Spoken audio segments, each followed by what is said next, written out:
right, everybody, welcome into episode 130. This, ladies and gentlemen, is a podcast of champions here on this May 16th, 2024. I'm Nico, live as always from Chattanooga, Tennessee, United States. And joining me from the victorious Americana Sao Paulo, Brazil, the champion PR director of the Rio Branco Esporte Club, Gus Tomazeli. Gus, are you still on top of the world? Oh, yeah, it's a surreal feeling because I am I tell all the time, the front office of Rio Branco how privileged I am because I work for the team I root for. It's like if you work for Tennessee football. I work for the team that I rooted my entire life. Oh yeah, by the way, my mom, she's here in Brazil as well. Jason As a, acknowledged. as a, I'm about to say I wonder if that's who I thought it was, but shout out Yeah. to Jeanette. Yeah.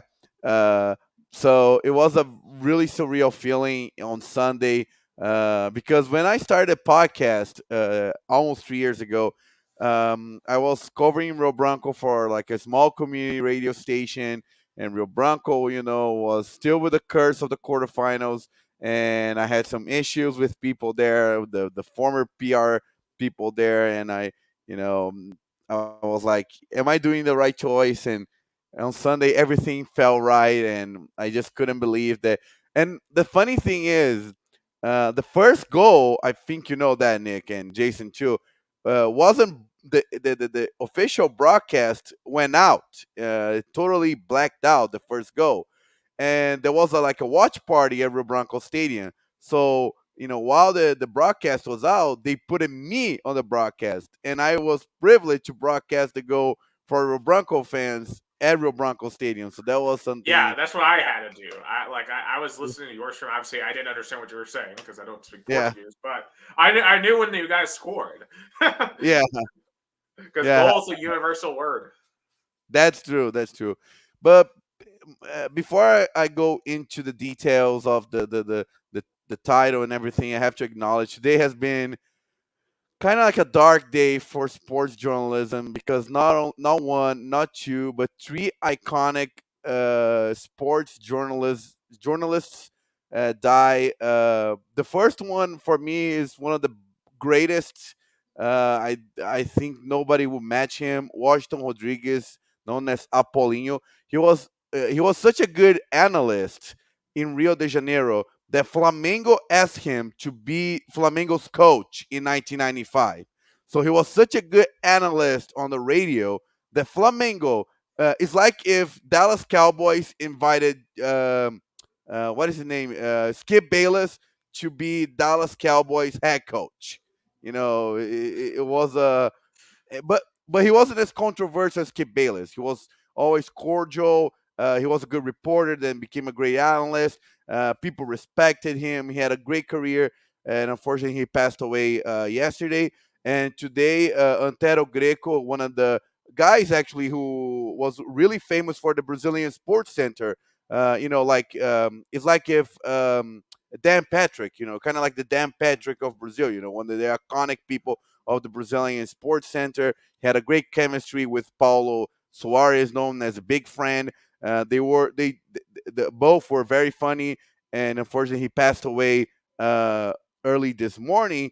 And then also today, Silvio Luis, one of the greatest play-by-play, funny with he had such like a kind of funny calls, and he also passed away today. He was like broadcast for like big networks in Brazil, kind of the ABC and CBS of Brazil. So today was kind of, I don't know, for me it felt surreal because it was the end of a generation, the end of one generation that we used to listen in the 80s and 90s, early 2000s, almost as recent as last year. All three of them were working as like this year. So it felt surreal. I know it felt weird for American because they were definitely more connected to the Brazilian audience in sports. But I think I think you get the connection. like Oh with the yeah. parallel that I made. Oh yeah, I couldn't imagine losing that many big names in journalism all at the same time. So, because I know, obviously, for you, you looked up to those people for inspiration, and they got you into sports journalism. So it's always surreal when you lose an inspiration like that. So I hate to hear that you've lost three of them here in the past few days. Yeah, And I want to put actually it's in Portuguese, but I think you get the context. I think you're definitely gonna get the context. Listen to what the when the play-by-play guy from the radio of the first guy, Washington Rodriguez, announced. Look what his reaction was live on broadcast. I think you're gonna get it. Modificar o Flamengo. Eu quero pedir desculpas, ouvintes, pela minha emoção. São 25 minutos do segundo tempo.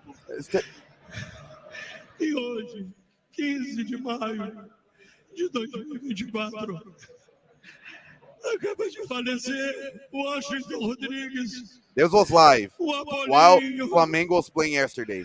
supremo ídolo, parte para a morada eterna. Depois de uma vida tão so, wait, so he brilhante. recorded this live yesterday before he died. No. The game was happening. It was 20. Well, he was saying like the game was 25 minutes into the second half, the Flamengo game, and he had to like give the news live, but he couldn't control Oh, himself because this was the radio station that the first guy, the former Flamengo coach, was working as like last week, oh man. and for 20 minutes they didn't call the game at all. They didn't call the game at all.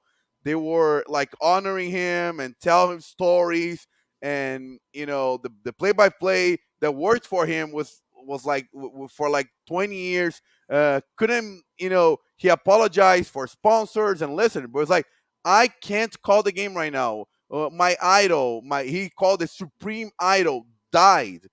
So it was surreal to listen to this live. Imagine, like, and everybody was like, he was one of the greatest Flamengo like supporters, and he died while Flamengo was have a good game and winning 4-0. But that for me was one of the we like surreal feelings of radio broadcast. Imagine like you're broadcasting a sports event. So supposed to be like emotional, but in a good way, or like a more like hard way. But I mean, it's like back in 1980 when during Monday Night Football they had to announce that John Lennon had been assassinated.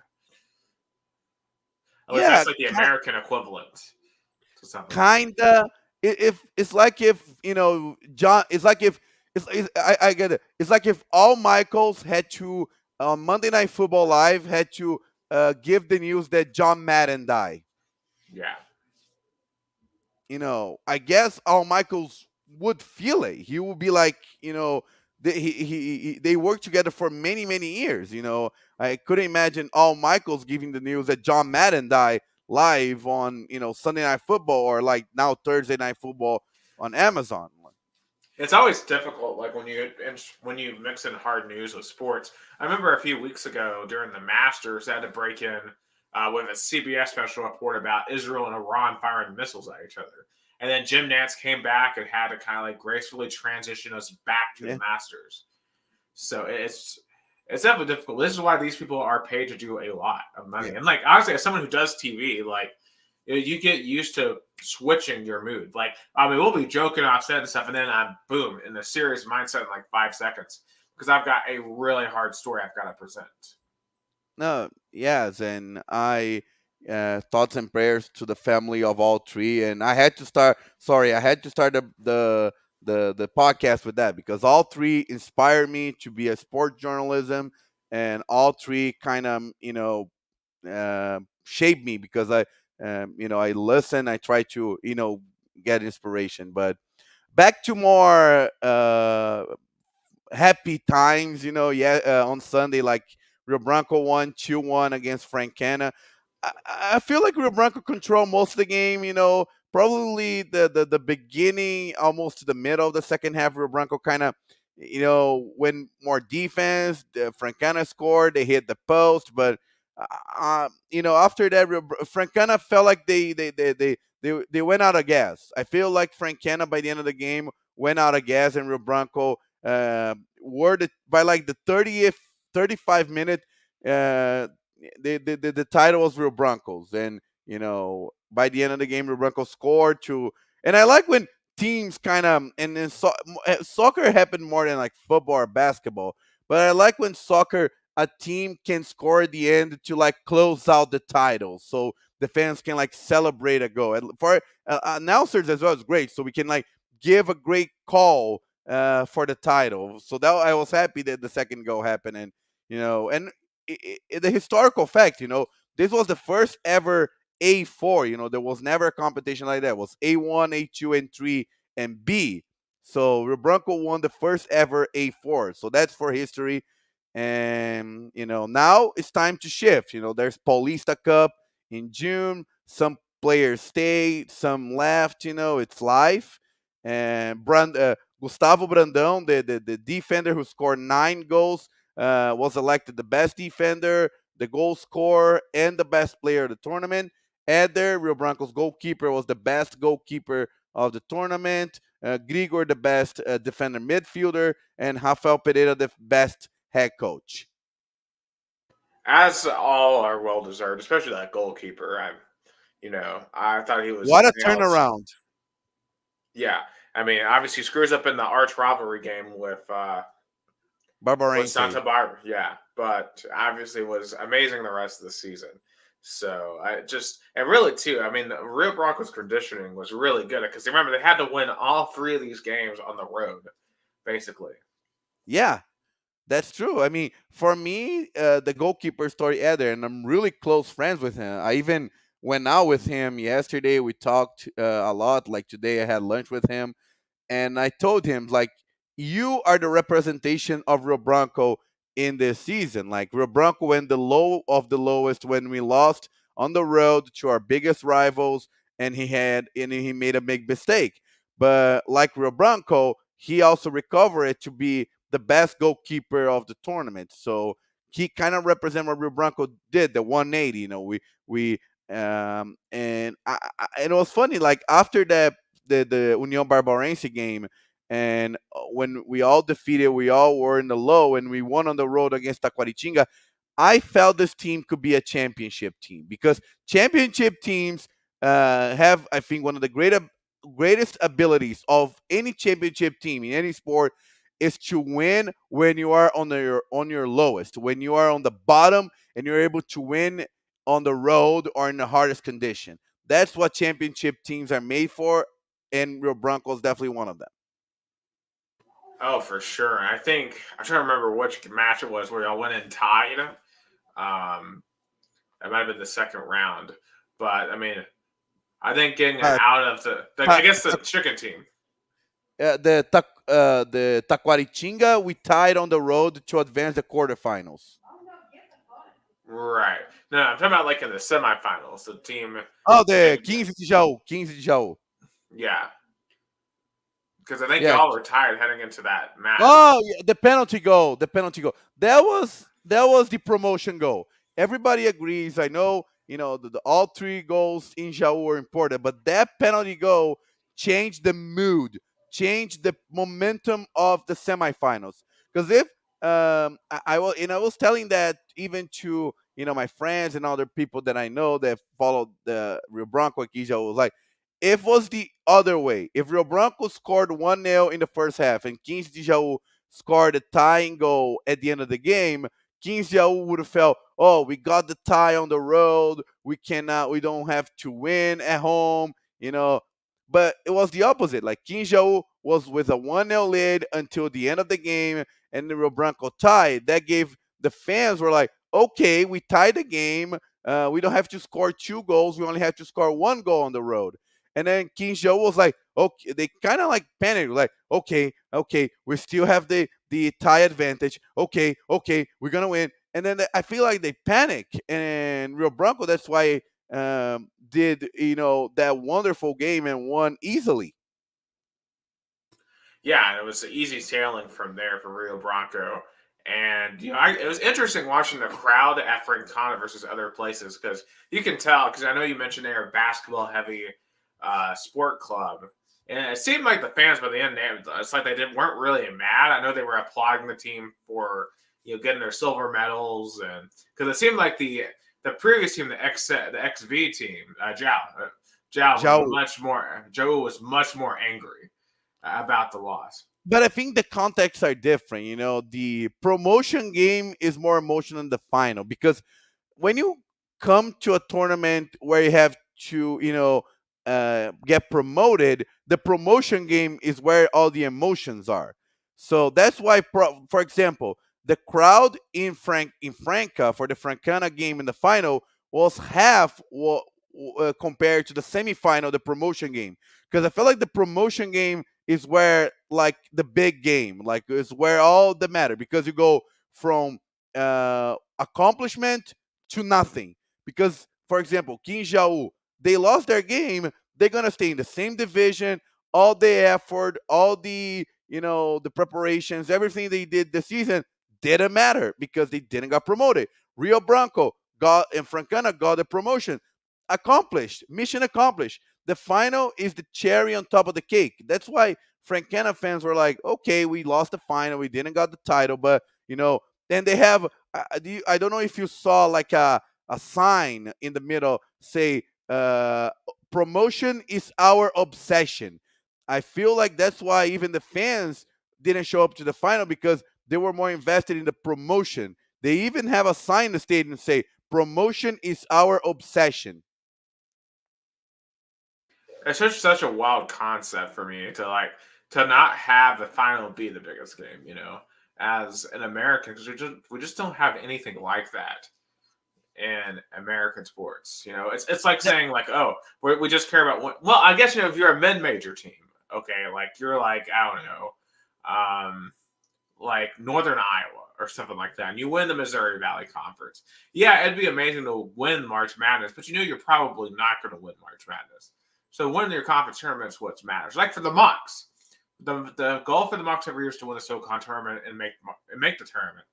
But like no one expects them to win any games when you get there. That's what it feels like to me. The whole promotion, winning your. That's a good point. That's fair because and that's funny that you say that because for Americans the final is the highest point. But for example, in tournaments like second, third, fourth divisions, not only in Sao Paulo but throughout other state championships, even the fourth and third divisions, even the second division nationally, your goal is to be promoted. So, for example, in Serie B of the Brazilian National Championship, being first and being fourth, it feels the same because the goal is being promoted. The goal is promotion. So it's the kind of same thing. Like Rio Branco and Francana, I mean, they went to the finals kind of like, okay, I wanna get the trophy, but the goal of the season is already reached. It's kind of like an extra to a great. Absolutely. So what I want to ask you now, obviously looking ahead, you said the Paulista Cup's coming. Obviously A3's coming down the pike. I mean, what's next for Rio Branco? How does Rio Branco take this success of this tournament and parlay it to more success? I feel like Rio Branco fans should be.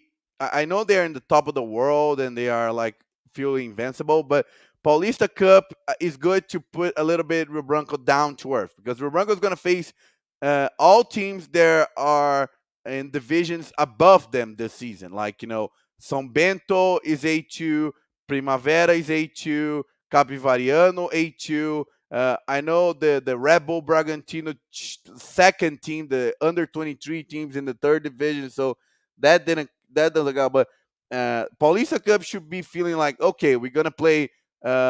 All the good players, unfortunately, are not gonna stay because unfortunately Paulista Cup doesn't offer the same payout in the same kind of like the Paulista Federation doesn't give the same money that for the A4 compared to Paulista Cup. So probably the roster is going to be a little different with more young So players. what's even the point of Paulista Cup if the federation isn't going to pay? It's more to occupy your calendar, is to have like a full season, so you don't like now don't stop playing and you go play only until January, but also to reach a national tournament, because if you get to the finals of Paulista Cup, you already qualify either for the Brazilian Cup or the fourth division in the Brazilian National Championship. And if you win the tournament, you can choose. It So, feels like so basically, if Rio Bronco were to like go out there and just kick butt and win and like get into that top two, they could go into the national system. yeah, they could. They could go to the national system, but it's a hard choice because technically, in theory, you choose the fourth division nationally because you want to go to the Brazilian system, but financially, the Brazilian Cup makes more sense because the payout is more. For example, if Rio Branco only to play the first round is almost $1 million reais, and if they advance second and even third round, it's almost 2 million reais for Rio Branco, for Rio Branco. And in the fourth division in Brasileirão is really, really low payout, and there's a lot of money invest because, for example, Inter de Limeira, who's playing the same tournament that I'm describing, they had to go to Mato Grosso do Sul, to Minas Gerais, to almost all over Brazil, and you know, and the Brazilian Confederation pays for flights and accommodation and stuff. But still, it's a hard choice because it's like of course, they could work out and you go to the third division nationally, and then you're on top of the world. But And not to it's a say, I hard. hope they're not taking. I hope they're not taking bus trips all the way off to the other side of Brazil from where you are. You know, I heard from what I talked to PR people from other teams that play in the Serie D in the Brazilian fourth division. They fly out. They fly out. But it's a kind of the flies that you have to take connections and stuff. But it's kind of right? more, yeah. But anyway, it was It's interesting that we brought up airplanes on a day where I got to watch airplanes take off on a tarmac. But in any case, oh, I saw that. That was a good story, by the way. thank But you. Rio Branco right now is the players are on a week off. Some already left Rio Branco. For example, Carlos Iuri, which was one of the heroes from last year. This year he didn't do so well. I had the opportunity to say goodbye, and other players who kind of were not as important, but kind of were in the part of the roster left. The big question everybody's asking me: is Gustavo Brandão going to renew his contract? He's going to stay, and I don't know. I don't know. I don't know anything about it. The front office haven't tell me. He actually got married on Wednesday, so he's probably not thinking as much as his football career. He's thinking more about his marriage and stuff.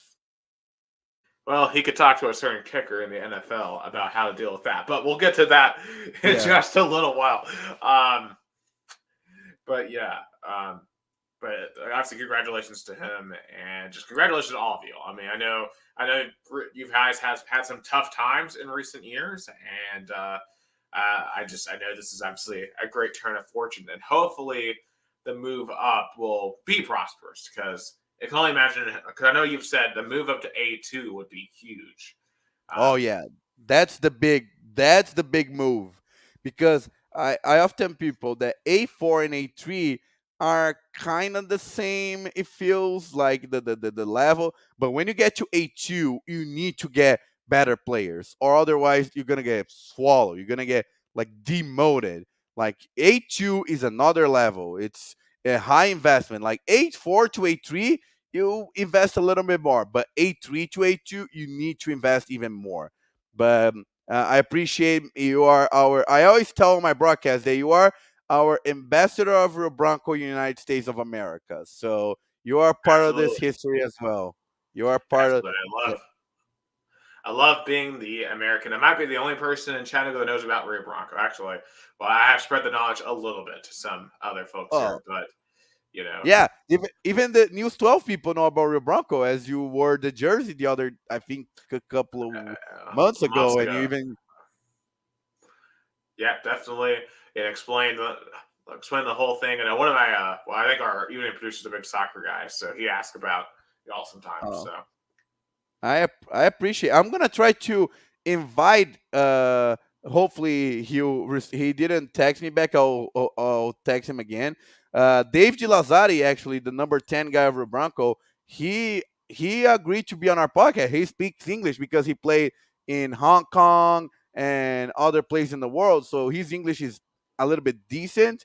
And he promised if Rio Branco will get the title, he will join our oh yeah, podcast. yeah, I'll I'll absolutely, try totally to down. I'll try to text him again because he's probably busy because he's already in another club and he played yesterday, so he's probably busy as well. Before we move to American sports, big news in the Brazilian First Division, which is suspended their next 2 weeks because of the flooding of the Rio Grande do Sul state. I don't know if you have. I don't know if how much in America in news talking about it, but there was Yeah, unprecedented. I was having people ask me if you were all right, but I was telling them, that it wasn't in Sao Paulo. Yeah, well, yeah, yeah. It's like if this was happening in Florida and you're in Tennessee, so you're pretty much safe. But Rio Grande do Sul is being hit with unprecedented rains and flooding, like something out of a movie. Like airports, stadiums, entire cities are all in the water, and all three teams from Rio Grande do Sul, Juventude, Internacional, and Grêmio, asked the other 17 teams of the Brazilian First Division to kind of halt the Brazilian National Championship, to be like, hey, we want some time to see what we can do, where we're gonna play, because when the flooding started, their matches were suspended. Weren't playing, but they were like, okay, but we can't keep doing this because it's gonna get a time that we're gonna have to play all those games and we're gonna be like swamped. So the Brazilian Confederation, with the decision with 15 out of the 20 clubs, decided to halt, to suspend it, to like kind of stop the Brazilian National Championship at least the next 2 weeks, to see what's gonna be what's next. Where the teams from Rio Grande do Sul are gonna play. And how to deal with the situation. That's kind of interesting because sometimes we have hurricanes that hit during the fall, and they'll make teams in Florida and Louisiana keep on going, but like they'll move them somewhere else, and they just Yeah, keep but on it's going. like it's kind of if the 20, I think it was 2011 Alabama tornado. Oh There yeah, well was, I lived. Well, I mean, I lived through those because those came through here too, and yeah, it's like if that happened during football season. SEC would have to make hard choices because if that right. happened during a football season, they would have to think about something. Because imagine, like in Tuscaloosa, it would have been unimaginable playing college football while like a disaster like that happened. Imagine an entire Oh state yeah, dealing with that. yeah. I mean, yeah. First and foremost, that event I think has led me to where I am today as a journalist because I've gone to meteorology a lot from that, and from that I kind of developed my interest in politics, news, and everything. Because that is the single greatest national disaster I've ever really been a part of. We lost 20 trees that day due to an EF1 tornado at our house in Chattanooga, and that was one of the weak ones. Like there were places around here that got decimated. EF4s, EF5s, just incredible damage.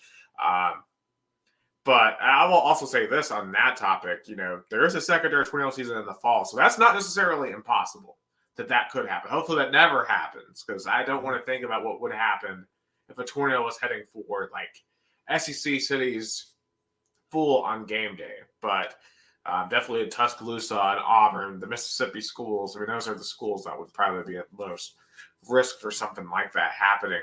Uh, yeah, I don't know how the SC would handle that because I mean, it's one thing to move a pro team. Like the Saints didn't play in New Orleans the entire year after Katrina went through, but where would Alabama go and play? Would they go play in Birmingham? Like what would they Yeah. do? No, and also like, yeah, I kind of I really thought about the Katrina, but it's like if Katrina was an entire state. That's what is really unprecedented about. Like Katrina hit New Orleans really hard, and of course there Mhm. were some other kind of surrounding cities in in the southern Louisiana that were affected by it. But in Rio Grande do Sul, it feels like it was almost half of the state underwater, and all two major teams, their stadiums are still flooded, even though the flooding started like 10 days ago. Uh, and they're gonna have to move somewhere else, like New Orleans Saints. They're gonna have to play either in Santa Catarina or Paraná or even Sao Paulo, and they're gonna lose their home field advantage. You know, Right. and it feels like their season is done. It really feels like, even though they are, Grêmio is still in chances in Libertadores, Internacional has a good team, and we're fighting for a Brazilian title. It feels this season kind of like lost their momentum. They because even, and imagine the players, their families, they probably dealt with this flooding. They were affected by it. So that's why the teams asked the Brazilian championship to kind of halt a little bit. So, like, okay, let's figure out the situation with ourselves, like what is next for the players, their families, the coaching staff, front office. And then when we get like at least a little bit figure out, we're gonna see what stadiums we're gonna play until we recover our stadiums, Grêmio, Internacional, and Juventude. And it's a whole mess. Unfortunately, it's a whole mess. Absolutely hate to hear that for those folks. It kind of a few years ago, South Carolina had a similar event. And the Gamecocks had to go play a home game in LSU while there was huge floods across the state of South Carolina. So, yeah, very similar things. It's you're transitioning over to America. I do want to. We have had a weather situation this evening, actually, in Houston, Texas. I'm going to share this real quick. This is from Minute Maid Park in Houston. And apparently some of the glass windows at Houston's baseball stadium have been broken by 100+ mile-an-hour winds. A huge storm went through the city this evening, and it has torn up some skyscrapers and everything. So, and the Astros are playing a game, so you can see the rain is pouring into the baseball stadium. So, be curious Uh, to see how that affects them moving forward. uh, Actually, and but I want to show also I guess I forgot to show the conditions of the stadiums in Rio Grande do Sul. That is right now. Oh my Uh, gosh! yeah, like, it's, imagine, like, you had to play in, how it feels like almost a kind of Katrina situation, because Oh, the for sure. flooding is everywhere. Well, I think Nissan Stadium. I believe back in 2009. I'm gonna share the screen here real quick. For me, Nashville had a historic flood back in 2010,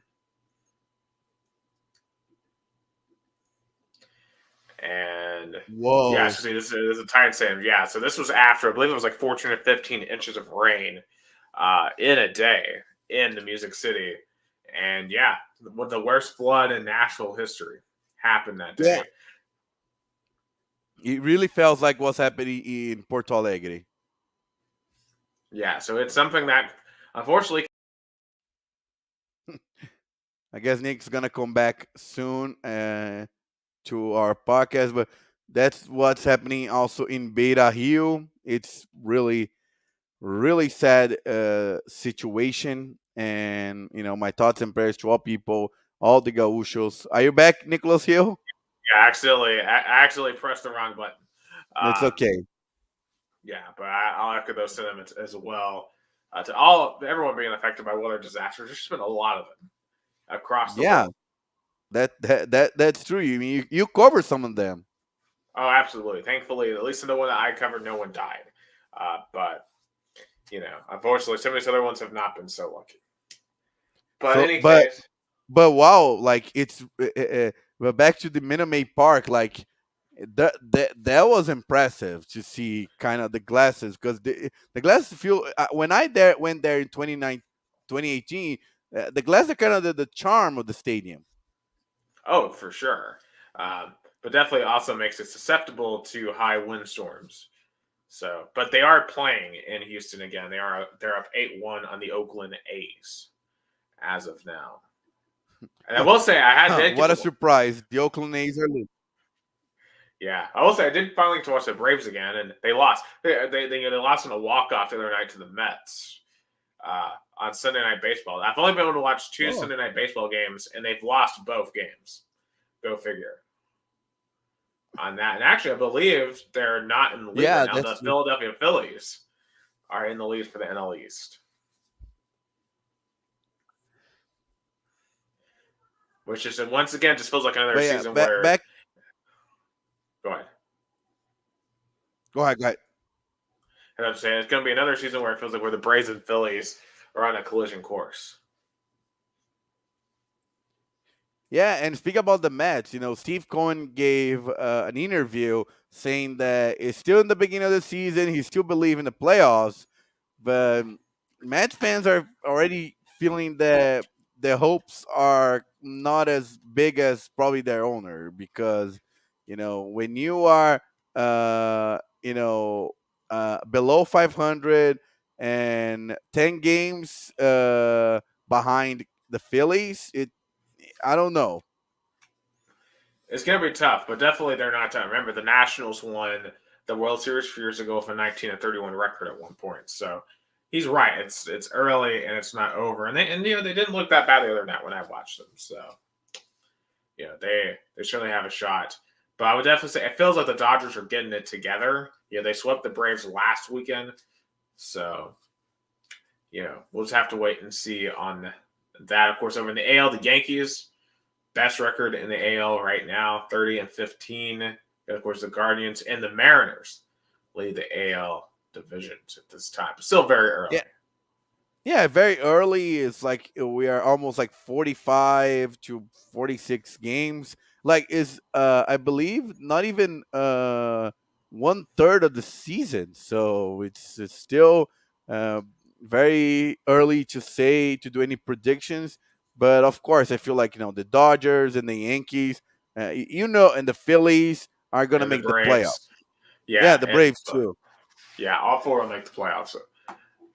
I will say though, And the whole Even though Oakland's losing to Houston, Oakland does have a better record right now. Yeah, for me, the biggest surprise is the downfall of Houston Astros. I know they might get the turnaround. They won their last 4 games. I know they're losing right now, but their record is surprised me. But and the A's are like enjoying being third place because I feel like they're gonna be last place by like the All Star game. Well, don't underestimate the ineptitude of the Angels either. So Oh yeah, that's true. That's true. Eh, eh, Mike, I feel like Mike Trout at some point. Why I don't understand why he's not pushing for a trade or something like that because he has a chance to be one of the biggest stars in baseball. He has all the talent, but he chooses to take in such an ineptitude. He's such in a incompetent team that is not gonna give him a ring. And we saw players leaving those kind of situations. He's practically almost like choosing to stay. yeah, and it's admirable, but it does not going to make you a star. Like Shohei Ohtani is going to be a superstar because he plays for a relevant franchise, and Mike Trout isn't. And no one outside of hardcore baseball fans knows what he looks like. Yeah, because he's not playing with any team that has like relevance in October. If he was in Houston or he was a Yankee, definitely he would have been a superstar in baseball. But he chooses to stay in a team that is not relevant in terms of World Series or even winning a title. So I mean, to be a superstar, you need to play in teams that are relevant or compete for a title. Oh, for sure. For sure. All right, let's get to some playoff talk. Actually, I can't believe 40 minutes in, we have not discussed either NBA or NHL playoffs here. So we'll start off on the NBA side, and kind of a surprising score here. The Timberwolves are up by nearly 30 points right now at the end of the third quarter against the Denver Nuggets. So, barring a miraculous comeback, we're going to Game 7 in the Nuggets Timberwolves series. And the West is. Go ahead. This series feels like that 2019 World Series where only the road teams are winning. Do you remember that? Nick, can you hear me? Oh, yeah, I kind of lost you there for a second, admittedly. Okay. I was saying that this Minnesota Denver series feels like the 2019 World Series where only the road teams are winning. Right. Well, I mean, that was the case for the first 4 games, and then each team took care of Game 5 and Game 6. It feels like we're setting up for a classic Game 7 because, admittedly, a lot of these games have been blowouts throughout this series. But it feels like we're setting up for a classic Game 7 between the Nuggets and the Wolves. And it's just two contrasting styles. The Wolves are giving the Nuggets everything they can handle because of how good they are defensively, especially in the interior.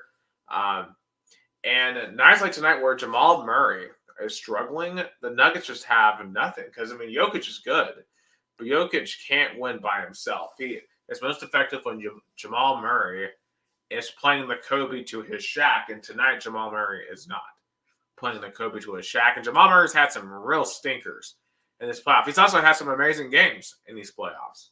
But it feels like he's hitting or missing completely. And if you're a Nuggets fan, that's got to make you worried because if he misses in Game 7, your season could be over. Especially when Anthony Edwards is hitting every single night. Yeah, I feel like this Game 7 probably is going to shape a lot, especially Denver potential dynasty, Probably if they lose, If do you think if Denver loses this series, it could be like what happened to Milwaukee after they won their title? Everybody thought they were gonna be a dynasty, and the way they were eliminated, and now it feels like they kind of lost gas. Do you think that could happen? I mean, it could. I don't know if the Bucks number 2 was ever as good as Denver. As Jamal Murray. Mm-hmm. Now, granted, they have Damian Lillard now, but the number 2 on that championship team from Milwaukee was Chris Middleton. And Chris Middleton is still on Milwaukee, but he's definitely on the backside of his career now. I feel like Jamal Murray is definitely better than Chris Middleton at his peak. And they're going to need more. Like tonight, the Nuggets have no bench points. They have no bench points. Like, you're not going to win many games with no bench points. Yeah, I mean, when your bench is so ineffective, that's why you are 25 points behind.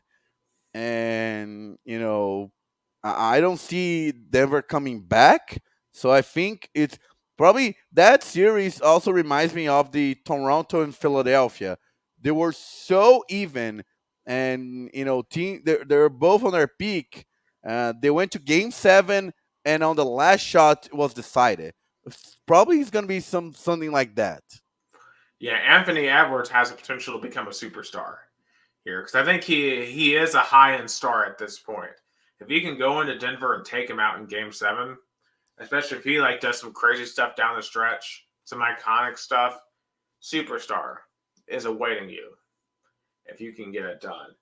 Personally, I still trust Denver to get it done in Game 7 at home. But this Minnesota team can 100% do it. Especially their defense. Finally their defense after kind of fell apart in game 3 and 4 are really come back. Oh, for sure, for sure. And really think about for Minnesota, if they had just found a way to win one of those 2 games at home, especially game 3, man, I mean, they'd be about ready to win the series right now.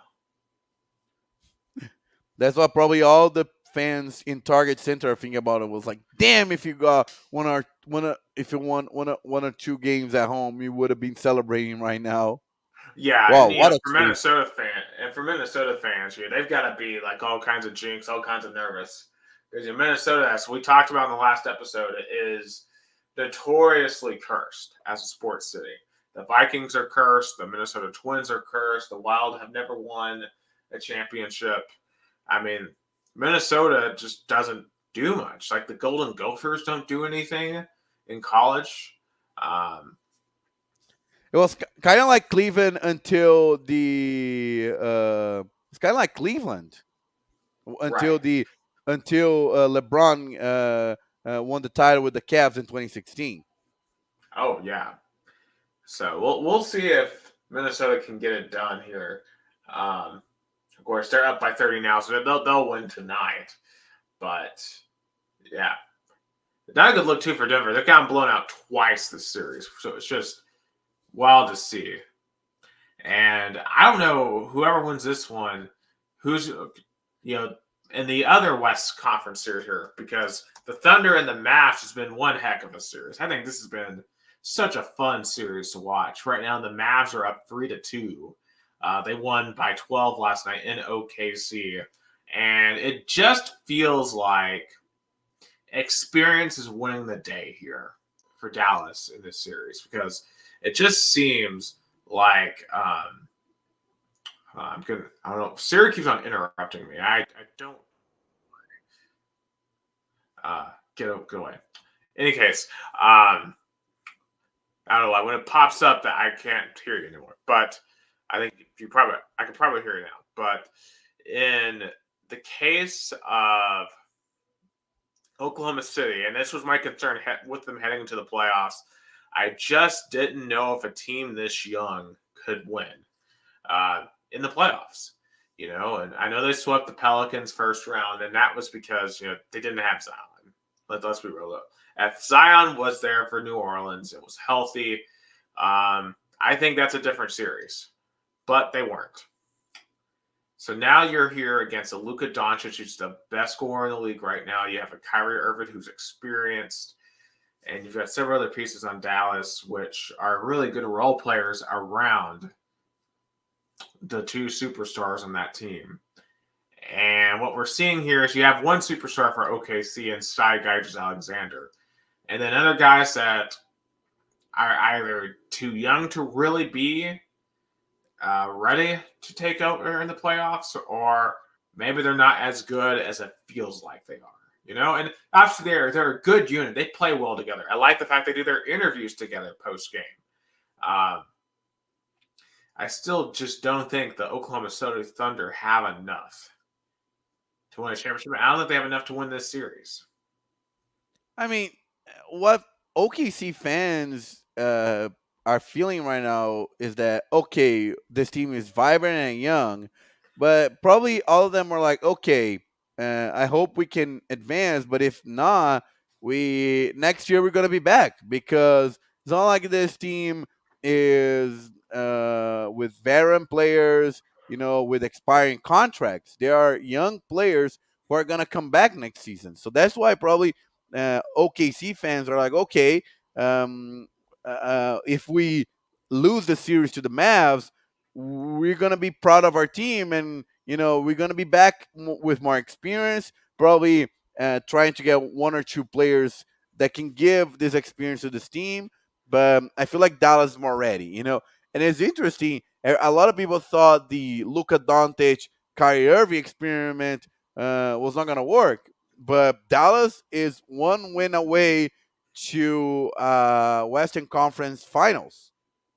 Yeah, because last year it fell apart. They were a disaster. They didn't even make the playoffs last year. Yeah. But the role players around, like the PJ Washington, has been fantastic. Derek Lively has been really good. the role players around them are good. And if Kyrie hasn't necessarily been fantastic scoring in the past couple of games, if Kyrie shows up and does vintage Kyrie things, I don't see OKC surviving an onslaught. Because Luka's going to do what Luka does. Now, granted, I will say this: in Game 4 the other night, I thought Luka Doncic completely shrank. And frankly, this is another series like the current series with Minnesota that probably should be over, but isn't, because they let the Thunder come back on them in Game 4. I mean, that was just a complete collapse for Dallas in that particular match, and I was not impressed with what I saw from Luka. Luka only ended up with 18 that day. Kyrie only had 9 that night. It was a bad performance by Dallas overall, especially in the fourth quarter. Yeah, and probably Mavs fans are like, we have a home game 6 at home. That's the chances to close out the series. If I'm Dallas, if I'm a Mavs fan, I'm like, we either close this series at home, or we probably, if the series come back to OKC, I don't know then, because all the momentum's going to be with the young, vibrant Thunder team, and they have nothing to lose. Oh, for sure. But right now, it feels like Dallas Denver still, but I wouldn't be surprised if Dallas Minnesota either.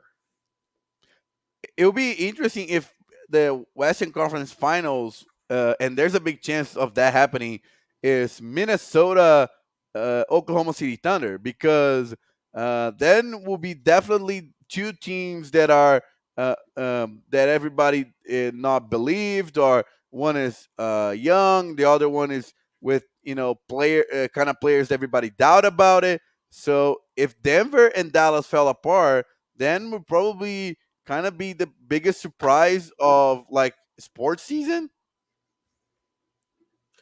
Maybe. I wouldn't. I couldn't argue that. But in any case, the Western Conference always delivering. Now on the East, we already do have an advanced team. The Boston Celtics took out Cleveland 5. I don't think this is a surprise to anyone, especially when Cleveland had the injury bug, and they had the injury bug hit them hard. I mean, they were a shell themselves. But in that series, especially when Donovan Mitchell got hurt, they didn't really stand a chance in this series once he got hurt. I mean, Boston basically got to the Eastern Conference Finals by default here. Yeah, and that's why probably Celtic fans are like, I don't see them like celebrating and stuff. They were like, okay, we expected to get here. That's why for the Boston Celtics, it's either championship or bust. I think Oh yeah. From all the teams that are remaining in this playoffs, the Celtics have the biggest pressure of all. It's either championship or bust, because even for the Knicks, Pacers, I'll say Timberwolves and the Thunder, I don't see them pressure. Nuggets and Mavs, yeah, like Denver, like everybody. I mean, Denver just won last year, Yeah, so. but I feel like the Celtics have the biggest pressure of all in all the playoff teams in the NBA to win. Oh yeah. Now I will say this: I think there'll probably be some pressure on the Knicks, just because there is Boston waiting for them. So, and the Knicks now have 2 chances to finish Indiana. Now they do have to go back to Indiana tomorrow for Game 6, and Game 4 in Indiana was not a good one for the Knicks. They got absolutely decimated by 32, but they returned the favor to Indiana in Game 5 and won by 30. So, to me, that signals to me we're due for another close game here in Game 6. That's what it feels like. I feel like when you get a couple of these blowouts in the NBA series, it's always followed by a close one. I think Game 6 tomorrow night should be a tightly contested matchup. And you know what? I really think the Pacers are going to find a way to force us to Game 7. Because I feel like we are due for Game 7 in Madison Square Garden. And the atmosphere that's going to come with that.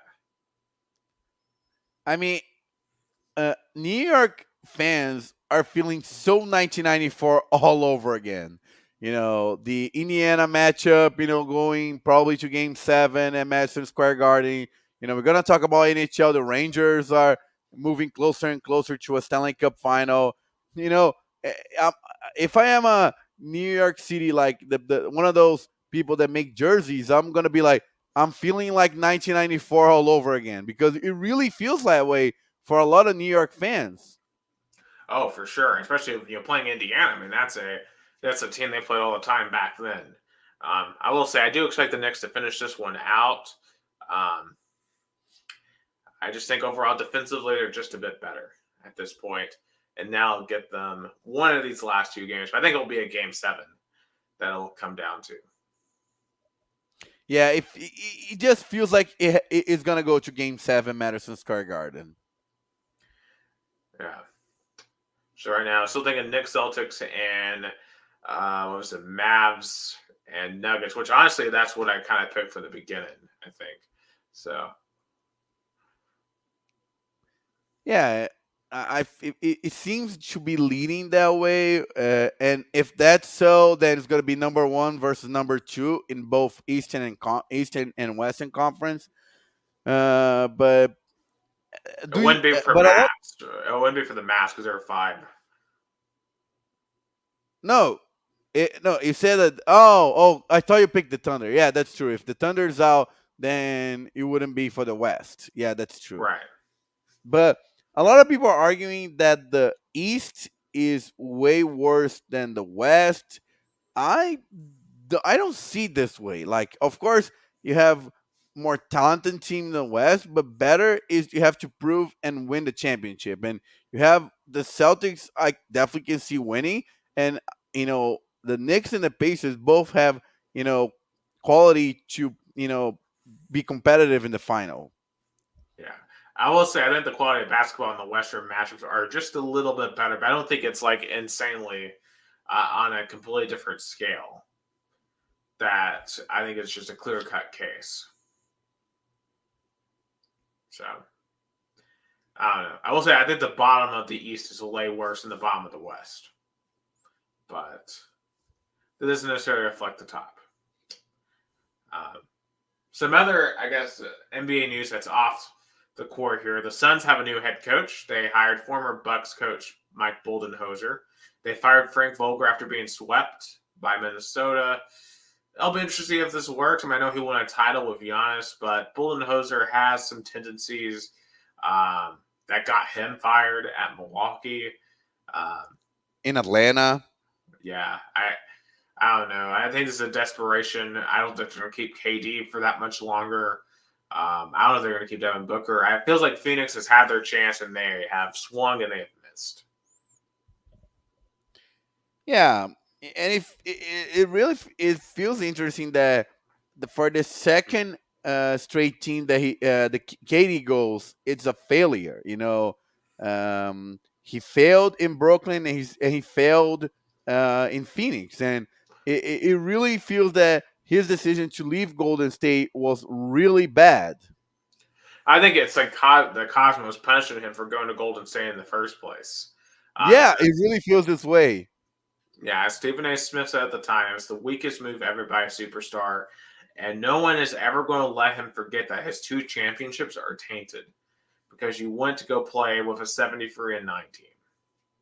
That's just the way I see it. Like, no one is going to hold Katie's 2 championships in high regard. I'm sorry, that's just not. I mean, he's an all-time great. He deserves to be in the Hall of Fame, but you can't put him anywhere close to a GOAT conversation. It's like all Michael's trophies. It feels Michael. All LeBron's trophies. He really feels LeBron. But Katie trophies are like he was part of a team that was already winning with Steph and Clay. Right, and you can argue if he was the best player on those teams or not, but the point of the matter is Golden State would have still won those championships. So yeah, just unfortunate for him. Some WNBA on the other side. So they have started the regular season. Of course, all the talks about Caitlin Clark.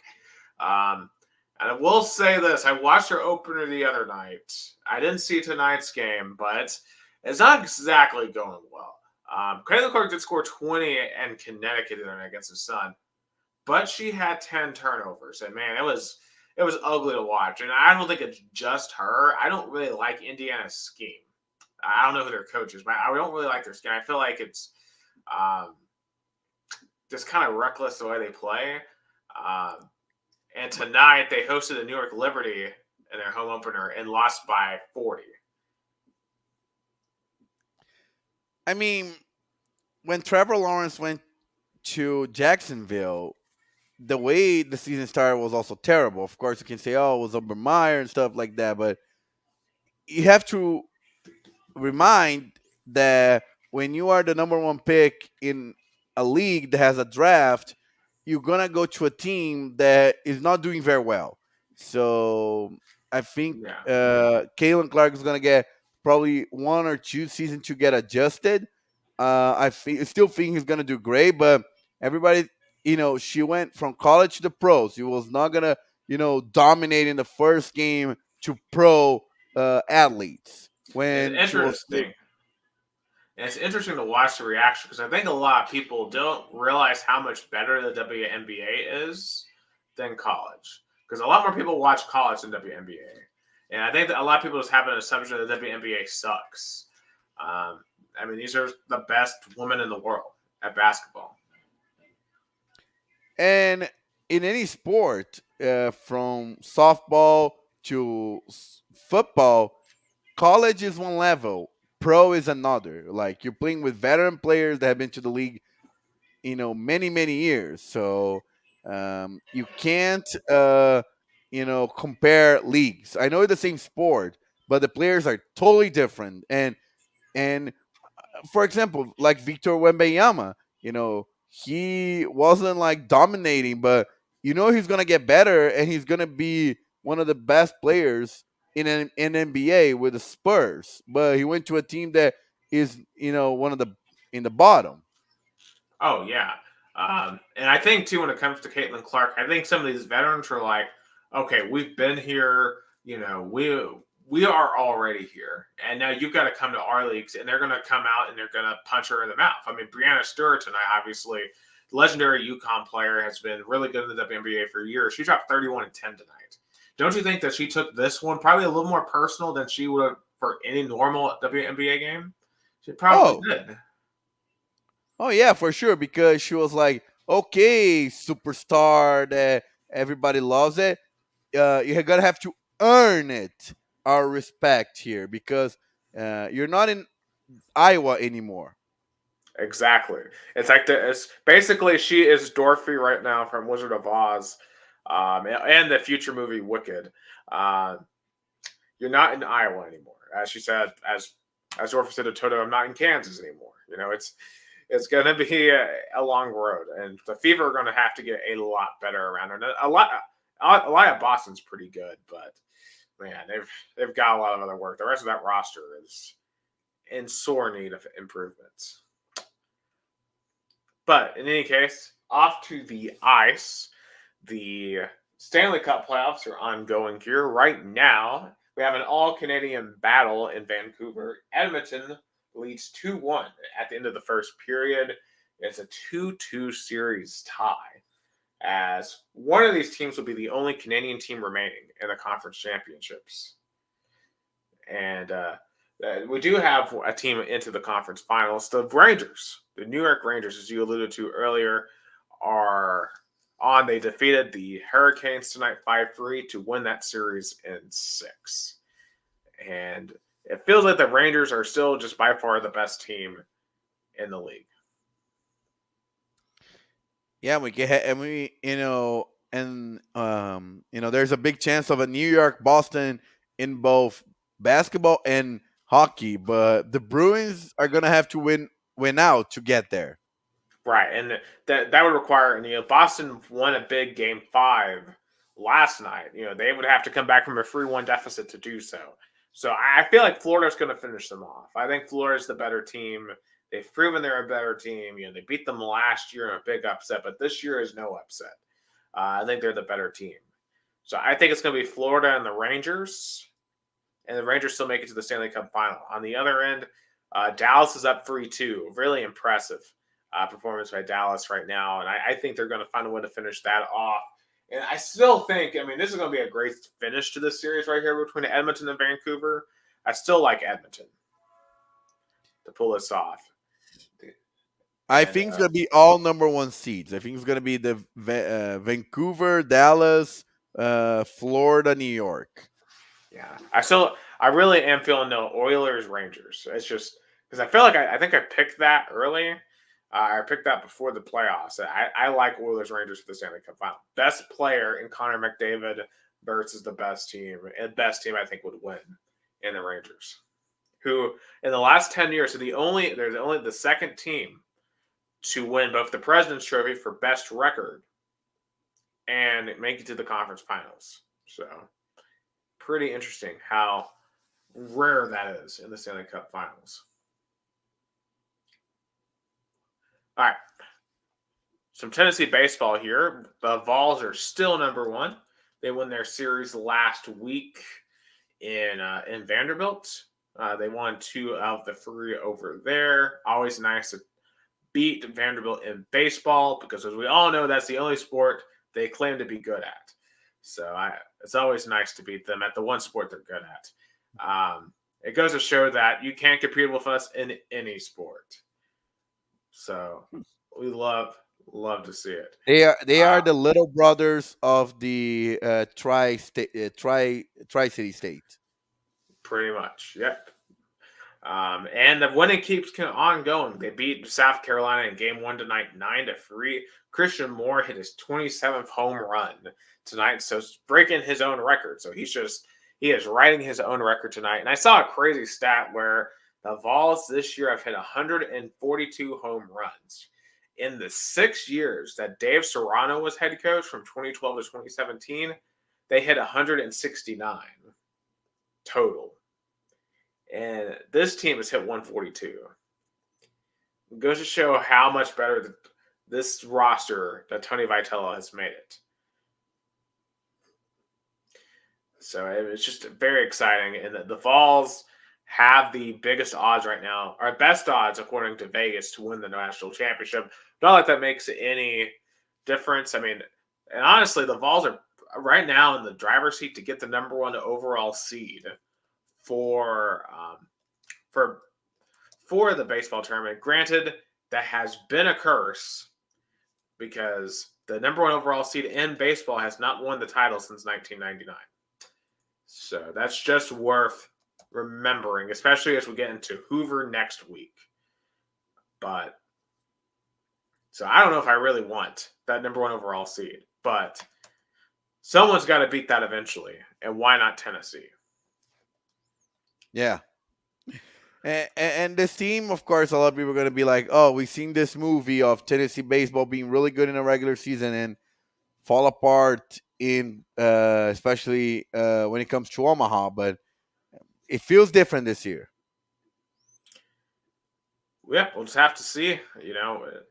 We'll have our bracket here in 2 weeks. Now, we do have a bracket for softball.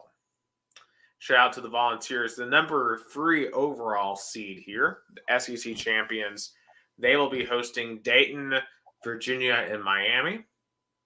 And then if they get passed into the Super Regional, which I fully expect them to do, potentially Alabama awaiting them. So that's the road to Oklahoma City, which there's Clemson there as well. They'll be in Knoxville the entire time. So I think there's no reason why they shouldn't make it back to OKC. Oh, yeah. I think, they should be the favorites to go to the College World Series, but especially hosting the first round and the Super Regionals. Yeah. Also, shout out to the Lady Mocs as well. They're heading to Tallahassee to take on the Seminoles, Auburn, and UCF there as well. Probably don't expect them to do much there, but hey.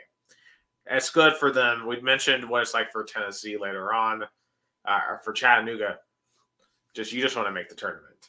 And of course, number 1 overall is Texas this year, not Oklahoma, which is interesting. I believe Oklahoma, if I'm correct, is 2.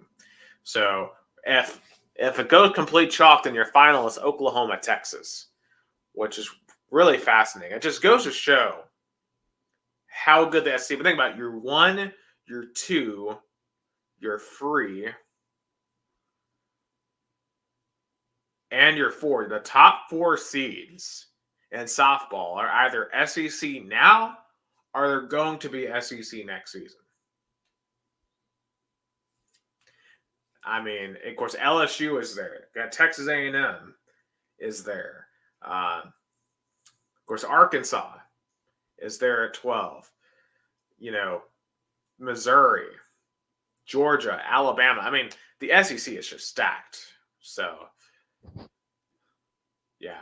But in any case, good luck to the Lady Vols. Hope they do well.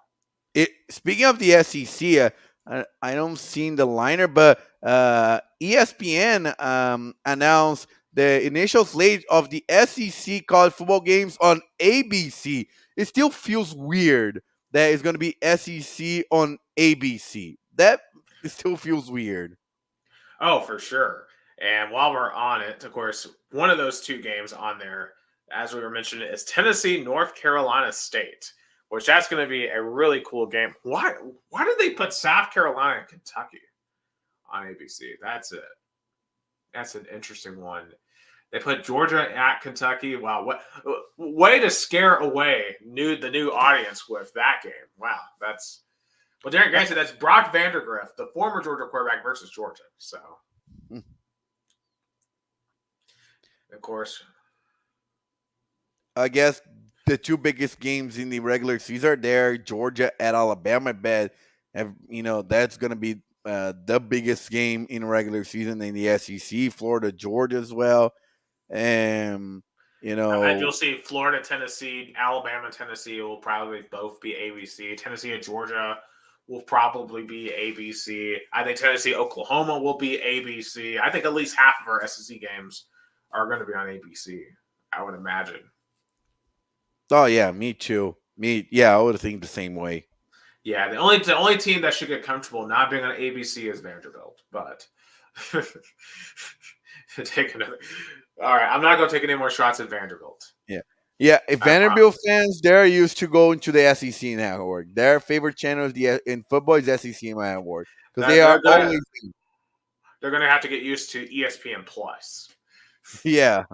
Yeah. And while we're at, and we don't want to bring this up while we're first, I just want to say Tennessee State going to be a really, really good game. I might actually think about going out to Charlotte for that one in September.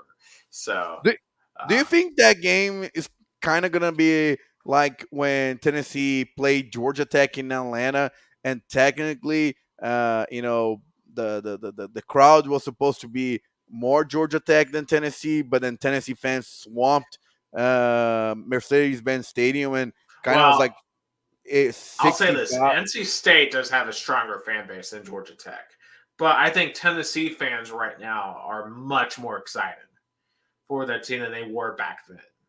Because remember we played West Virginia in 2018 in Charlotte, and West Virginia outnumbered us 70-30 in Charlotte. So it didn't really go well for us the last time we went to Charlotte, but I do think obviously this team is way better now than it was in 2018. Oh, way better. Of course, you have the Nico factor, the Heupel factor. This should be, I think, it'll be like a 50-50, maybe a 55-45 Tennessee, if anything. Yeah, I could definitely see that. The I-40 I-40 East is going to be all orange when it comes to September.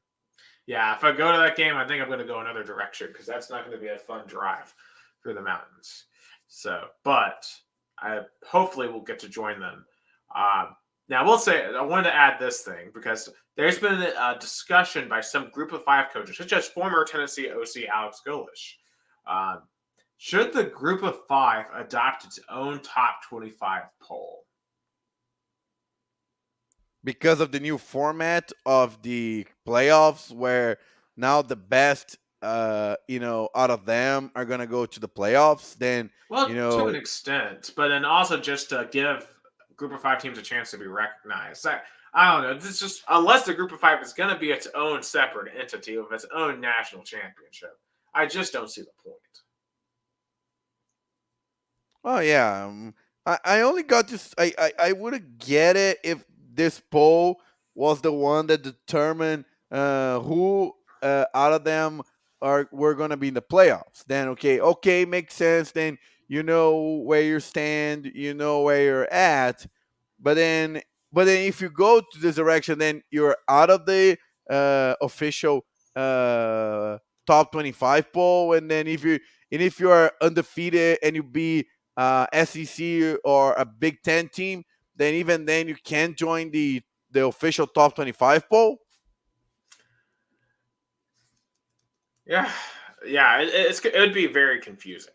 I think it's too confusing. I think to really work in practicality. Um, so I don't think this will ever happen. I can understand why a group of 5 teams feel like they're being left behind in all this. But at this point, why are you pretending that you're D1? Why don't you have your own separate championship? It's fine. I mean, 60 teams can have their own championship. But what's funny that speaking of kind of those kind of teams, did you saw the Missouri State, a team that was not doing very well in the FCS, move to the FBS FBS? That was a surprising move, going to Yeah, Conference USA. well, Conference USA is basically an FCS conference at this point. It's not a good conference. It's a dying breed of a conference. Basically, it's what we have right now with the CUSA.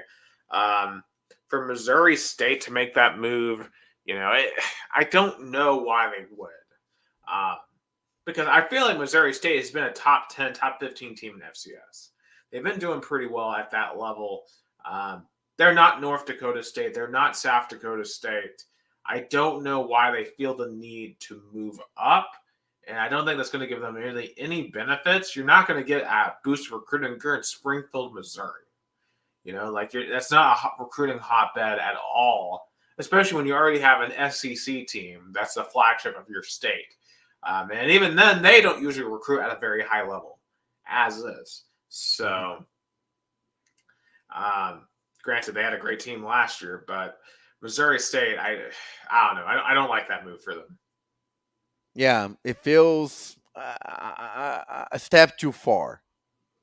Yeah, I would agree with that. One last college note, and this kind of tinges a little bit with the NFL. So it's kind of a half NFL, half college. So Jacksonville is likely going to get a new NFL stadium. They presented renderings for a new NFL stadium in Jacksonville to the Jacksonville City Council this week.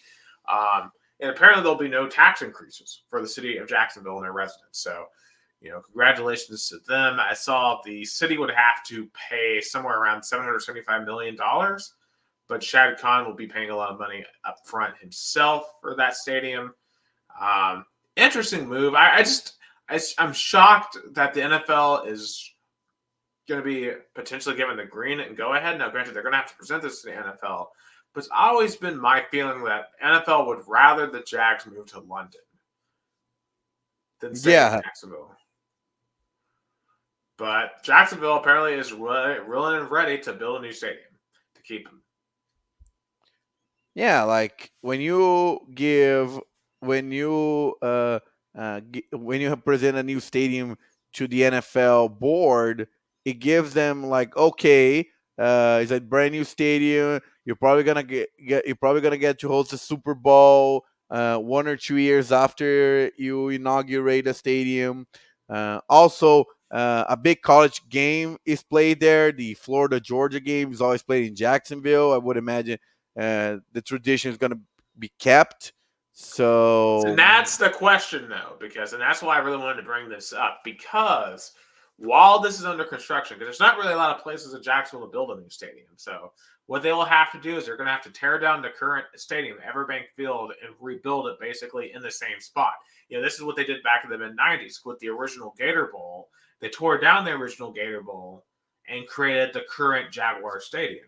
So while this is happening, Florida and Georgia will likely have to go play it on each other's campuses. Now, this happened back in the 90s, and Florida infamously dropped 50 in Athens on Georgia. There's also rumors that they might look at playing at Orlando or Atlanta, potentially, during that time.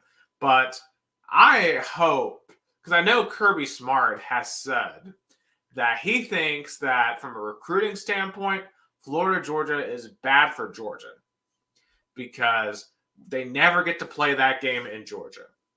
They always have to play it in Florida.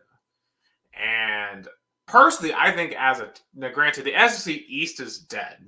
So now there's just two other teams in the SEC. But still, I feel like it's a little bit of an advantage for them. And we're also now going to have to deal with this with Oklahoma, Texas. Of course, Arkansas, Texas A&M also have this, where it's a little bit of a competitive advantage that they don't have to go play on the road at Georgia or at Florida. Like Tennessee has to go to those places every other year, but Florida and Georgia don't have to go to each other's places every other year. I feel like from a competitive balance, it would be more fair if they had to go visit each other. Yeah, I think so too. I mean, especially that would bring another atmosphere, from Gainesville to Athens. Probably those, fan bases would prefer to watch on their stadium instead of making the drive to Jacksonville. But, in US, tradition is tradition, and it's hard to change traditions in the United States. Right. It's like Oklahoma, Texas. Like Oklahoma, Texas looks good on TV. The Cotton Bowl looks amazing for the rid of a robbery. I can't say the same about Jacksonville. Now, granted, No. I hate Florida and Georgia both, so maybe it doesn't look cool to me. No. I think there's a big difference. Like when I went to the Cotton Bowl, I was surprised of how much that stadium breathes from the Red River rivalry. The stadium itself has all sorts of images and memories from that rivalry. If you go to Jaguar Stadium, you don't feel that way. That's an NFL stadium that hosts a college game. There's a big difference between those two. Exactly. It doesn't feel like that game is gaining anything from being in Jacksonville. Oklahoma, Texas gained something from being in Dallas. Like I feel like that game would lose something if it left the Cotton Bowl. I don't. Oh, yeah. I don't feel the same way about if Florida Georgia moved to home and home. That rivalry I think would get even better than what it is. Yeah, So, I agree 100%. I mean, I point out the difference between Oklahoma, Texas, playing a stadium that breathes that game, that looks good on TV. From the recruiting standpoint, Oklahoma recruits a lot in the state of Texas. So, having the game there and, winning, you and Oklahoma did that several times the last few years, winning the Longhorns in Dallas, gave it, okay, come play for us, Texas recruits. We are better than the Longhorns. But I don't see that happening with the Florida Georgia game in Jacksonville. I just don't. Yeah, I would agree with that. Of course, obviously those two programs are not in the same place right now either, but and that's really been the history of that series, though. It's been a very lopsided series one way or the other. I mean, how many times realistically have Georgia and Florida both been good when that game? It's either Florida's good and Georgia's bad, or Georgia's really good and Florida's bad. It's just the way that series worked. Probably the last time was like in the mid 2000s. Georgia was good and Florida was good as well, I believe. Like maybe 2012, maybe. Because they were both top 10 heading into that game. But, like, it's been rare. Like, when you really, for as much as that rivalry holds in prestige, like, Alabama-Auburn has had much more interesting games than Florida-Georgia. Alabama-LSU has been much more interesting. Obviously, Bama-Tennessee had a classic 2 years ago. I mean, where are the classics in Florida-Georgia? Yeah. I can't think of that many, Probably the 2008 matchup, when Florida was ranked number 8 and they won by 30 to number 6 Georgia. Probably back then, I mean, but that's true. Like in the last 10 years, it's been lopsided. Yeah. Not very fun from a neutral, especially for someone who already hates both teams. Like, if I'm going to be forced to watch Florida, Georgia, I at least want to be entertained. Because when I watch Alabama, Georgia, yes, I don't like either one of those teams either, but at least those games are always really, really good. So I can at least appreciate those games as a fan of college football. Florida, Georgia just sucks, unfortunately. But, it's up to Florida to get up to Georgia's level at some point.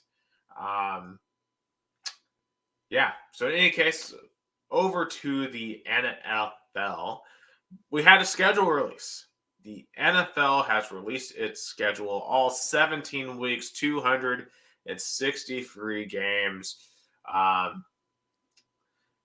course, that's just a lot to dive into. So I'm not going to sit here and go through, we're going to go through this game in like week 10. It's insane to do that. Yeah, we're going to do that during the season. Yeah, but just kind of, overall, Gus, kind of what did you see? First of all, great opening matchup. Patrick Mahomes versus Lamar Jackson. No-brainer. Kansas City were to host another opening of the NFL season, but it's better than, I think we will be more excited than, for example, Kansas City, Detroit. So great pick for the NFL opening matchup. Of course, the second game of the season was already chosen, and it's the game I'm looking for the most. And tickets are going to the roof right now. Of course, the official ticket sales has not started in Brazil, and a lot of people are asking me about it. But in the third-party market, it's going to go from $1,200. I cannot believe those prices, but Green Bay, Philadelphia playing at Corinthians Stadium feels still surreal. But overall, another Monday Night Football for Aaron Rodgers. Do you think he's going to get at least going to be able to finish the game? I hope so. The NFL better hope so. Because I know there was a discussion last year. There's been discussions about how the Jets owe the NFL this year. Like, you have to have Aaron Rodgers this year. You have to have him, or else you're going to ruin us. They're banging because I think the Jets are probably the Jets are going to have 5 games on prime time. So NFL is banking on hey, Aaron Rodgers, you're not going to get hurt this time around, right? Absolutely. That's what they have. Now, I did create playoffpredictors.com where you go through and you can pick every game. I did create kind of just my initial picks. I'm trying to share them, but I might just have to read them off. So basically, I don't know why I can't share this. Let me do share whole screen because I'm trying to. Yeah, I don't know why it's not doing it. But in any case, basically, the number one seeds that I have in both conferences, I have the Ravens at 14-3, and I have the Packers at 14-3 as my 2 1 seeds, just based off picking off every game. Other division winners I have in the AFC, I have the Chiefs, Jets, and Texans. And, of course, a lot of that depends on Rodgers staying healthy. In NFC, I have the Niners, the Eagles, and the Falcons. I do think that the NFC South will be the worst division in the league. Wildcard teams in the AFC, I have Dolphins, Bengals, and Bills. In the NFC, I have Lions, Bears, and Cowboys. Is my 3 wildcard teams.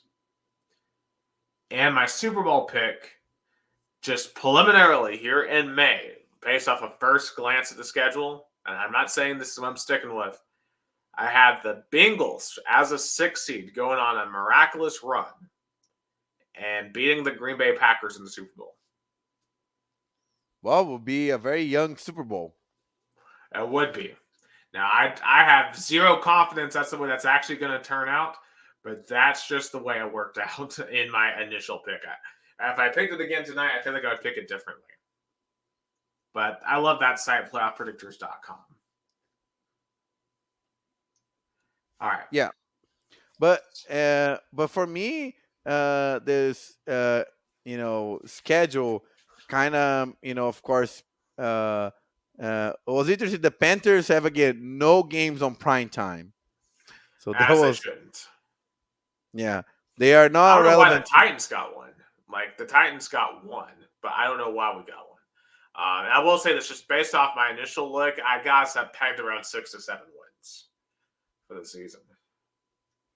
Yeah, I think it's accurate. I mean, a rebuilding season. Probably Titans fans don't expect much of this 2024 season. Oh, yeah. Now, granted, I saw some online claiming 12, 13 wins. I think that's just wishful thinking. That's not going to Calm happen. down. Calm down a notch. Pump the brakes. Yeah. But it's going to be fun. We're going to have a lot of time to talk about NFL. We'll have to do some previews come up here at the end of the summer. But yeah, I'm excited to see what happens with the NFL this upcoming season.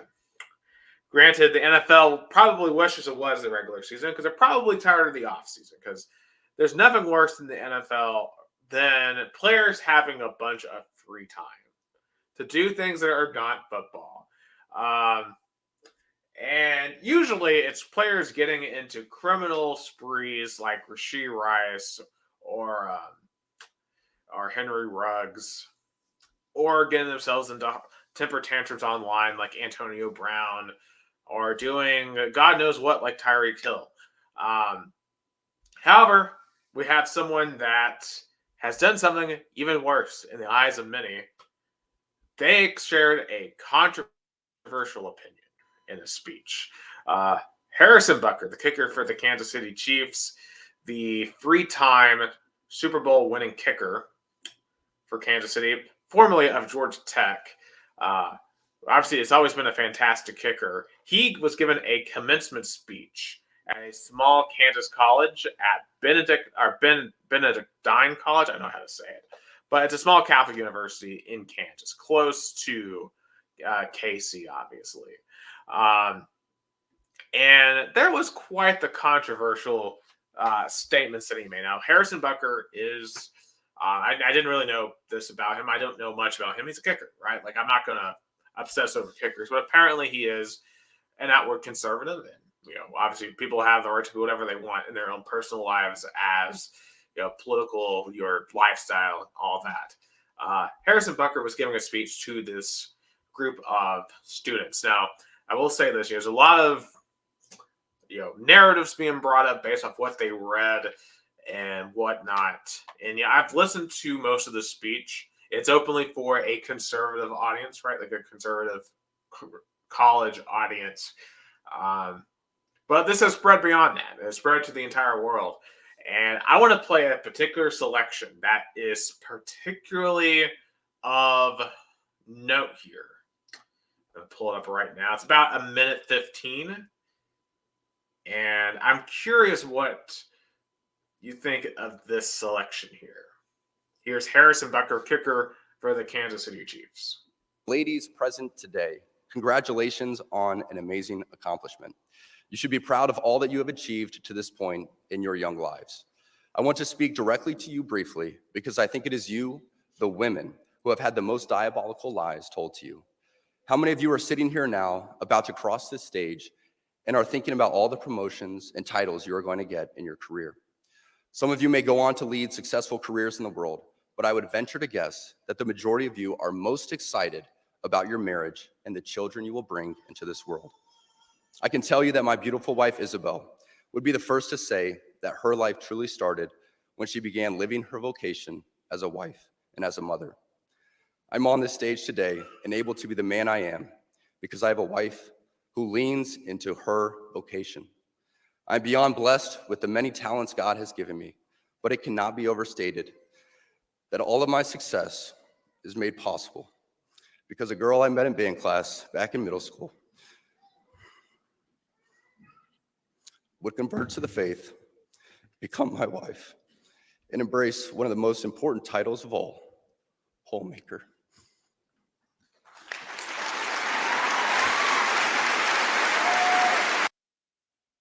All right, so that was the selection from Harrison Butker that has ignited a controversial firestorm because a lot of people, particularly of a certain political alignment, well, I'm not going to a lot of left-wing people are seeing this as an attack on women in the workforce. Basically, they think that basically what he's trying to argue here is that women should only strive to be homemakers. But I don't think that's exactly what he's saying here, Gus. First and foremost, like, you have to understand that he was speaking that in a very religious college, right? Right. A very And religious college. when you are giving a commencement speech in a religious college, probably the people that picked him or like kind of give advice of like speak about your faith and your family, and he did just that.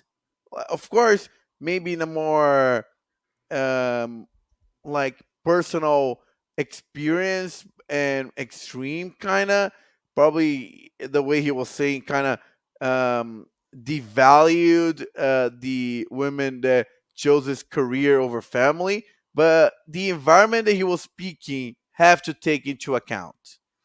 Well, I don't think, to me, when you really look at what exactly he said, he never once said that women shouldn't take up any other career. He was just saying that at the end of the day, that most women want to be mothers. And now I can't speak to that. I'm not a woman. I don't know Yeah. how most women feel about Yeah. this. And, I'm sure there are some who, at the end of the day, wanted to be a mother. My own mother has told me that when she was growing up, she wanted to be a mother more than anything. There's a lot of other women that don't want to do that, and that's completely fine. But I think that basically what I think he's getting at here is that being a parent is a full-time job, which is completely correct. Like, and you only should embark on that if you're ready. Like, I know I'm not ready for that. One day I would like to be, I think. Same To be way ready here. for that. But, like, I know I'm not ready for that right now. But it is a full-time job. And obviously, in the context of Harrison Bucker, he's talking to other Catholics. They have very specific morals they want to raise them with. And, of course, he obviously was throwing shit at, like, Pride Month, for example. It doesn't approve of LGBTQ, the prevalence of that in American society, which, once again, that's a whole other debate. And he referenced Taylor Swift in his speech as well. He called her his teammate's girlfriend, which was kind of funny, and referenced one of her song lyrics about basically, being complacent in the world, which was an interesting way to reference Taylor Swift, considering the proximity that Harrison Bucker has to her. But yeah, I mean, honestly, I don't really see anything wrong. Now, there are a ton of women online that felt like they were directly insulted by this speech. And granted, historically, yes, women were discouraged from being in vocational roles and pursuing careers historically. But I would argue right now it's easier than ever for women to go into the workforce. If anything, when you look at academic achievements, women achieve on an academic level more than men do. Like, look at the stats. I mean, there are a lot more men who are falling through the wayside in academia than women are. I mean, that's just a fact. And yeah. But at the end of the day, people want to make this into, you either have to pick career or family. My mother's the big example for me of all that you can handle both. My mom was a very successful in being a director of an English school while I was growing up. And I feel like there's people who can manage, but there's some women who like, I want to stay home and choose family. That's your freedom and career too. But at the end of the day, I feel like it has to take into account the speech was given into a very religious college, and that has to take into account the kind of values that probably that college has.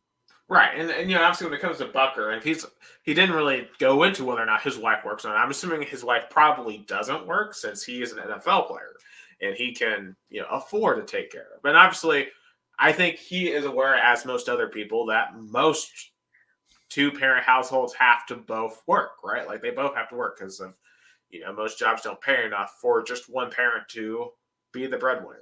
That's just the way the modern economy is set up.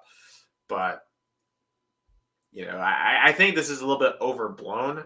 I can see how maybe some people are mad over him slamming Pride Month, but once again, that's his personal, feeling on that. There's a lot of other Americans who agree with that. Not saying necessarily that's right or wrong, but it's just one of those things when it comes to religion, and it's a very personal thing. I feel like we're gotten to a point in society where we are trying to pressure folks into not being open with their faith and open with their religion. Whether that puts, because everyone I think is going to be in conflict with somebody on your beliefs. And sometimes it really manifests itself in the worst way. Let's look at what happens in Israel and Palestine. That's the worst case of how religion can influence people. But in any case, that's a place maybe too far for this podcast, but it's certainly something that I notice, I guess, in the job that I work. But I guess to wrap this back around to the Chiefs, the Chiefs have had a lot of distractions. And now, granted, it didn't stop them from winning the Super Bowl last year with the whole Taylor Swift thing, not really having a lot of good receivers. Of course, Rashee Rice has had a wild offseason with the crash in Dallas, punching a photographer in Dallas. Now we got the Harrison Butker social controversy, where he's either a hero to conservatives or the villain to liberals. He might be the most politically polarizing player now in the NFL since Colin Kaepernick. If you're Patrick Mahomes, if you're Andy Reid, are you concerned about all these distractions going into the season? Because, you have the ultimate target on your back. You're back-to-back champions. You're trying to go for something that is heralded a three-peat. That was never been done before. This? Yeah, it's never been done before. And literally, even your kicker now is the political firebrand of the country in an election year. So how do you handle this if you're Kansas City? Yeah, probably Andy Reid and Patrick Mahomes are like, good God, here it come again. But I probably they're like, okay, hopefully by training camp we can swift back to football because that's what we do best. Yeah, and I think that's fine. Of course, obviously Bucker will continue to kick footballs really well. I don't have any reason to not suspect that. It is interesting though, because I did notice that some official NFL sources were condemning the speech. So, in any case, it probably could be a whole other summer of the Clay Travises of the world saying, "Oh, I'm going to boycott the NFL because they aren't treating us well." But then in the summer, they're going to be in the fall, they'll be there watching, like always. Yes. Yeah. But, in any case, there you go. That's me. That's a discussion that is tiptoeing into the waters that could cause me to drown under eventually. But hey, that's what we do here. This is why we started this podcast, to have conversations that we couldn't do before. So, yeah, that's true. Absolutely. Some lighter stuff here. Tyler Boyd signed with the Titans. I think it's an all right signing. It's nice to get a wide receiver free in there. If Olivas develops, that's another usable weapon. It feels like a sign that it feels like the Titans at least are like, okay, Will Levis, this season, you're not expect to win it all or to make the playoffs or to be a winning record.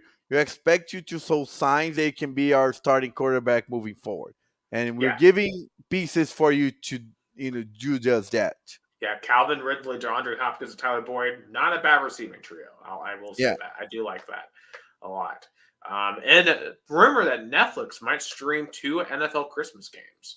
Another streaming giant to the foray into streaming. It's pretty interesting to think. And the thing with the NFL is, at some point, are they spreading themselves too thin? Because you're basically having everybody stream Prime streaming every week. You have Peacock streaming games. Now we're talking about Netflix streaming games.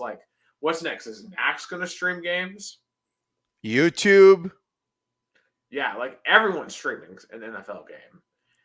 I'm So still I'm still surprised that YouTube is not a major role into broadcasting major sporting events in the United States. Because in Brazil, YouTube became a big player into broadcasting, especially in the state championships. I mean, in the Brazilian national championship is still very much controlled by Global, which is the ABC of Brazil. But YouTube is coming strong. Of course, also Max, also Amazon is broadcasting Brazilian Cup. Uh, but at the end of the day, unfortunately, in Brazil, there's a meme, and America is going to be the same. Is that 20 years ago, I knew my game was on ABC or Fox, and now I can't find my game. That's probably going to be what's going to happen in the NFL. yeah, and that's just the thing for any sports. But people are going to get used to it. And I think when it comes to YouTube, I think their hesitation is most of their user base is free; they don't pay for it, and they don't want to get wrapped up into any absorbent sports rights deals. Because look at ESPN. ESPN is flailing and they are drowning because they're paying literally all their revenue to the NFL. But but but again, don't you think, for example, like a big YouTube channel or even the NFL YouTube channel want to bring at least one game to YouTube, make it like a partnership? Like that's what happened in Brazil. I mean, they could, but I feel like the NFL would only really do that internationally. I don't really Yeah, see them that's that. fair. I don't see that because it's not like the NFL. The thing the NFL is right now, the NFL is trying to build an international audience because they have built as big of an American audience as you possibly can get. I mean, as we've talked about before, football is America. Like this sport, maybe more than anything else, defines our country. Oh yeah. Uh, you can't really grow more than that. It's like trying to grow. Like if I went down there and tried to say, "Hey, let's grow the popularity of soccer in Brazil." That, how? Yeah. Most people there already like it. Yeah, they reached their peak, that's yeah. But if they use NFL YouTube in other countries, hey, that could be a way to do it. But I'll be curious too if it's Christmas Day as well, because Christmas this year is a Wednesday, and I believe it's Steelers, Chiefs, and I think it was like the Ravens and the Browns or something like that, or the two Christmas Day games for the NFL. Goes to show that the NFL is saying, all right, NBA, this is our holiday now too. They have said, screw you to the NBA. Yeah, pretty much so. Actually, both games are Baltimore at Houston and Kansas City at Pittsburgh. Both looks like competitive games. Yeah. Could Yeah, have playoff implications by and then. it says Netflix, so it's going to be on Netflix. Yeah. So it's going to be fun. That's going to be a fun experiment to see what happens. I wonder if, for example, the Brazilian Netflix also is going to show the game or only American one. That is a good question because if Netflix really promotes this internationally, boom, that's a way to get an international audience. Yeah, you go back to your point. For sure. All right, let's finish off with some NASCAR here. Darlington Throwback Weekend was last week. Great race. Brad Keselowski broke a 112 race winless streak. He hadn't won a race since the fall of 2021 before he went off to found his new team at Raceway Keselowski Racing. Finally won his first race as an owner. Congratulations to him. Great win. His teammate Chris Buescher probably should have won if Tyler Reddick hadn't taken him out in a really stupid maneuver. They both crashed into the wall. And those two had a fight after the game, basically, because Chris Buescher was like, you ruined my race. So be curious to see if that rivalry keeps going. This week is a non-points paying race at lovely North Wilkesboro, the historic track course. Last year was the first time in over 30 years he had raced in the small track in northwestern North Carolina. This is the second time they're going to North Wilkesboro, and I hope the race is a bit better this year. Last year's race wasn't great, but still, it's amazing that they're even back at this track at all. and I love to see it. And speaking of small tracks in North Carolina as well, the Rockingham on the other side of Charlotte, about an hour east of Charlotte. NASCAR hasn't raced there since 2004. COVID funds were used to both rebuild North Wilkesboro and Rockingham. Rockingham's like a mile track. They might be returning there next year, according to some rumors, particularly Carson Hosevar. He's a driver. He was streaming, and he let us slip out that we're going back to Rockingham. So I think that's a huge news there. And the last thing I want to bring up, NASCAR has announced they're going to kind of follow what the NBA did and do an in-season knockout tournament. So the way it's going to work next year is after the first 10 races, the top 32 drivers will be set 1 to 32 by seeds. And basically, it'll be a 5-round knockout tournament. So basically, it'll be you and another driver each race.